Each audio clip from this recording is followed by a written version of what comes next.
ராமநாதபுரம் கடல் பகுதியில் மீன்பிடித்துக் கொண்டிருந்த காரைக்காலைச் சேர்ந்த 14 மீனவர்களை சிறைபிடித்த ராமேஸ்வரம் மீனவர்கள் அவர்களின் விசைப்படகை கைப்பற்றினர். விசைப்படகில் 10 முதல் 15 நாட்கள் தங்கி மீன்பிடிப்பதால் தங்களுக்கு போதிய மீன்கள் கிடைப்பதில்லை என்று கூறுகின்றனர். காரைக்கால் மீனவர்கள் இலங்கை கடல் எல்லைக்குள் சென்று மீன்பிடிப்பதுடன் இலங்கை மீனவர்களின் படகுகளை சேதப்படுத்துவதாகவும் அவர்களுக்கு பதிலாக இலங்கை ராணுவம் தங்களை கைது செய்வதாகவும் குற்றம் சாட்டுகின்றனர்.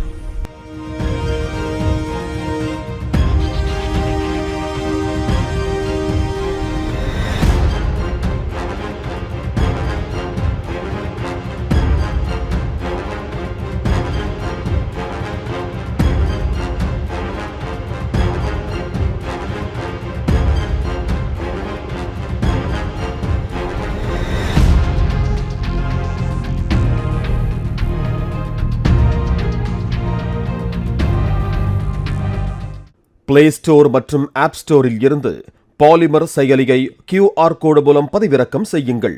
செய்திகளை உடனுக்குடன் பெறுங்கள்.